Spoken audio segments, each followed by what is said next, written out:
शिवसेना पक्षप्रमुख उद्धव ठाकरे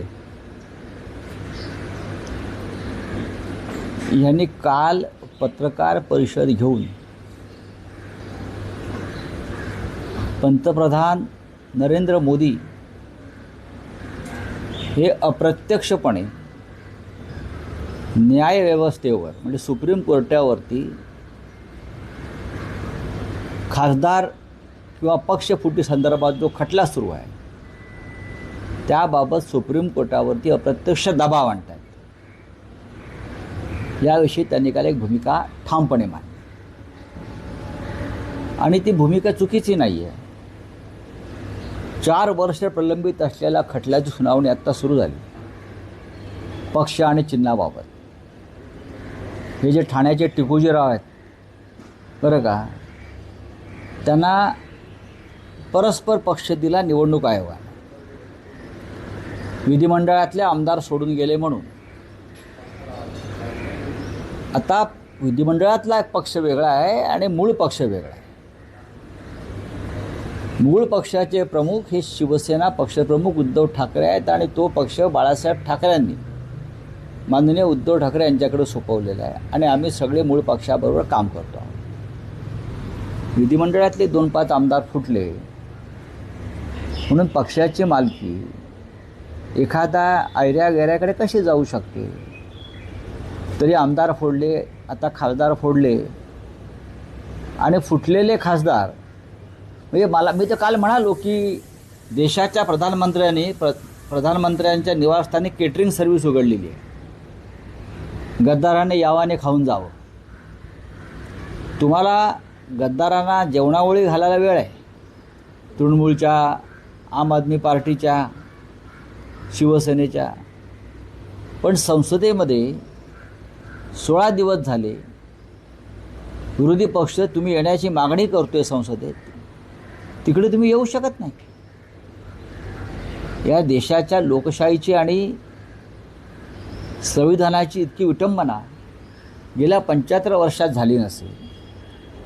6 खासदारांना तुम्ही बोलवलं, ढोकळा, फाफडा, जिलेबी खायला घातली असं खासदार बाहेरून सांगतात. त्यातल्या एका खासदाराला म्हणे मोदी जिलेबी भरवत होते, खाओ खाओ म्हणून. हे काय ह्याला प्रधानमंत्र्याचं काम आहे का?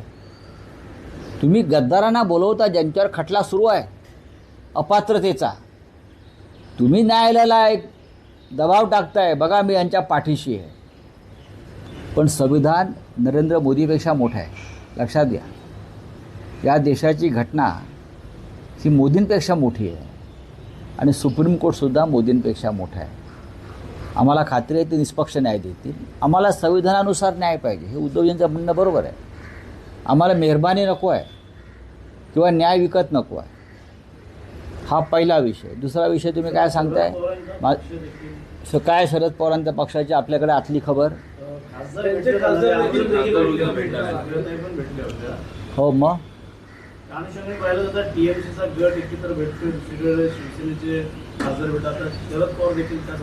माझं आत्ता सुप्रियाताई सुळेंशी बोलणं झालं आणि ह्याच विषयावर बोलणं झालं. मी माहिती घेत होते, त्यांनी माहिती दिली स्वतःहून. कुठेही संभ्रम नको महाविकास आघाडीत किंवा इंडिया ब्लॉकमध्ये. नरेंद्र मोदी आणि अमित शहा हे खासदारांनाच भेटत नाही आहेत, विरोधी पक्षांच्या संसदेमध्ये येत नाहीत.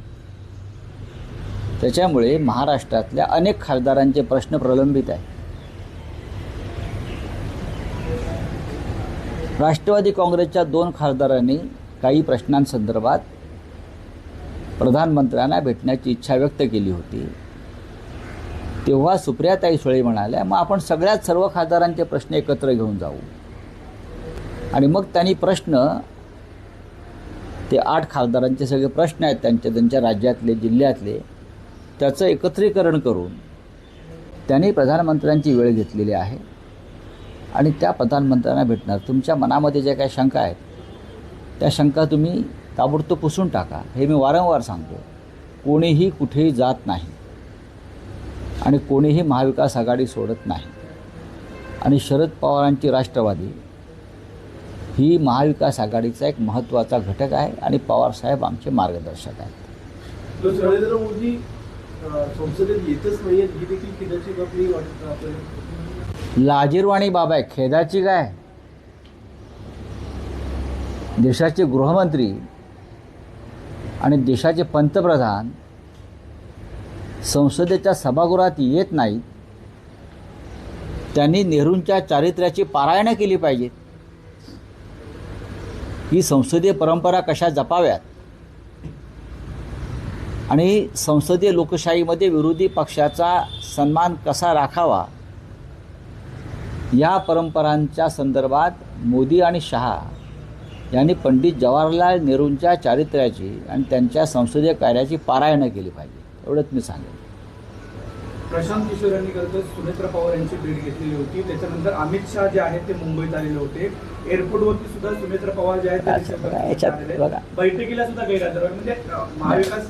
मला त्यातलं काय माहीत नाही, तसं काय तुमच्या डोक्यात असेल. बघा, हा मुळात हे सगळे पक्ष जे आहेत महायुतीमध्ये खडा वगैरे पडला असेल. कसले खडे, हे धोंडे आहेत सगळे. खडे कसले हे. मुळात हे दोन्ही पक्ष जे आहेत, शिंदेंचा पक्ष आणि अजित पवारांचा पक्ष, या पक्षाची मालकी अमित शहाकडे आहे. या पक्षाची स्थापना अमित शहाने केली. त्याच्यामुळे ते आले नाहीत, गेले नाहीत, काय हे सगळे सूत्रधार अमित शहा आहेत त्या पक्षांचे. या पक्षाचा मालकी हक्क शिंदे गटाचा आणि अजित पवार गटांचा, अजूनही तो अजित पवार गट म्हणून ओळखला जातो. हे दोन्ही पक्ष किंवा गट हे अमित शहाने स्थापन केलेले आहेत. पण लवकरच मिंद्यांचा गट हा एकतर भाजपात विलीन होईल किंवा त्यांना दुसऱ्या पक्षात विलीन व्हावं लागेल. कारण सुप्रीम कोर्टामध्ये जो खटला सुरू आहे आणि त्या संदर्भात जे आमचं संविधान सांगताय 10th शेड्यूल, त्यानुसार त्यांना भारतीय जनता पक्षामध्ये विलीन व्हावं लागेल.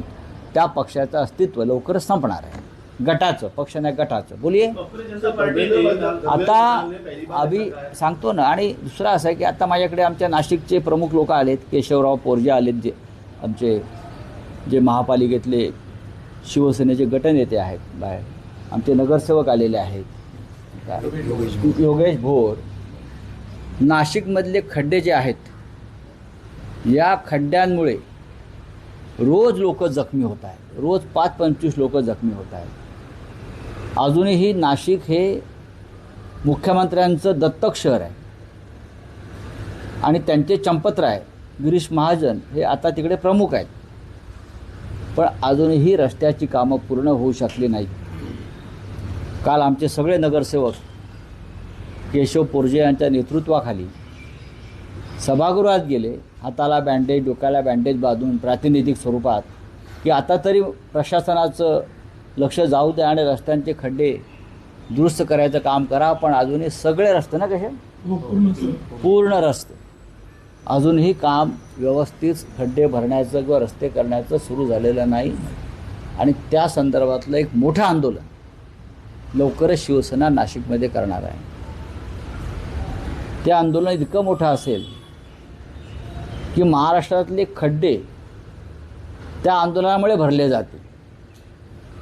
मुख्यमंत्री, या राज्याचे मुख्यमंत्री देवेंद्र फडणवीस हे नाशिकसारखं शहर दत्तक घेतात. 2दा मुख्यमंत्री झाले, अजूनही ते त्यांचंच दत्तक विधान आहे. नाशिकला जातात, हेलिकॉप्टरने उतरतात, कधी विमानानं जातात. लोकांनी कसा प्रवास करायचा? लोकांनी मरायचं, खड्ड्यात पडून जखमी व्हायचं. हजारभर लोक गंभीर स्वरूपाचे जखमी झालेले आहेत. 4 लोकांचा मृत्यू झाला, 6 लोकांचा मृत्यू झाला. त्या सामन्यानं अग्रलेख पण लिहिला होता आम्ही. 6 लोक मृत्यू पावले, 5-6 जण कोमात आहेत. योगेश बरोबर ना? 5-6 जण कोमात आहेत. याचं गांभीर्य तुम्हाला नाही. राज्याच्या मुख्यमंत्र्यांना, राज्याच्या उपमुख्यमंत्र्यांना, त्या जिल्ह्याच्या पालकमंत्र्यांना फक्त ठेकेदारी सुरू आहे. आता कुंभमेळा आला, ठेकेदारीचीच कामं चालू आहेत ना. त्या साधू संतांनी खड्ड्यात पडायचं आहे का तिकडल्या? जे साधू संत, जे आखाडे येणार आहेत,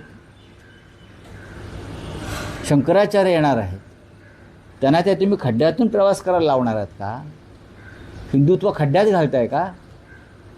आणि त्यासाठी नाशिकचे सगळे प्रमुख लोक आता आले आणि दणका देणार आम्ही. छगन भुजबळांना आमंत्रण करणार काय आंदोलनामध्ये? त्यांनी पण आंदोलन उचललेलं त्या संदर्भात. हे आंदोलन सरकार विरोधी आहे, सरकारचा नाकारतेपणा विरुद्ध आहे.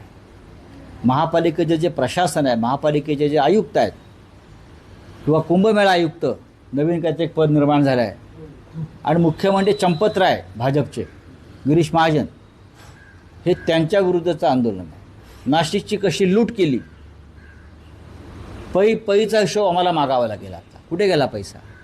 हाँ बोलिए आप. मुंबई गोवा महामार्गाचा जो प्रश्न कहा है कि जयंती को भड़काया गया था, हाँ? गुमराह किया गया था.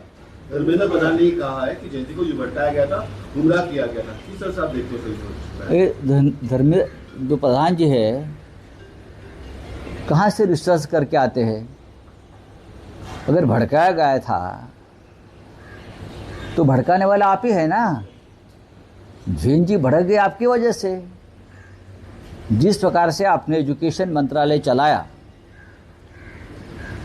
नीट के पेपर लीक हो गए, बार बार एग्ज़ाम पोस्टपोन किया गया, तो लोग भड़क ही जाएंगे बच्चे. आप जिम्मेदार हैं. क्या भड़काया गया? देखो बार बार कोई ये बीजेपी का आरएसएस के लोग बोलता है जैन जी देशद्रोही है, ये बोलता है उनको भड़काया गया.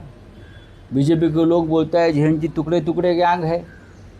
एक बार बैठकर एक मीटिंग लीजिए आप लोग, धर्मेंद्र प्रधान जी, फिर प्रधानमंत्री मोदी जी, फिर उनके राष्ट्रीय अध्यक्ष नितिन नवीन जी, आरएसएस के प्रमुख, एक बार सब बैठ लीजिए परिवार और तय कर लीजिए जैन जी के बारे में, युवाओं के बारे में उनकी क्या राय है.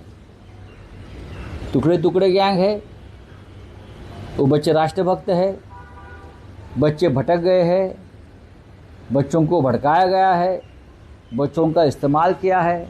एक बार तय कर लीजिए और फिर सामने आइए, अलग अलग बात मत करिए.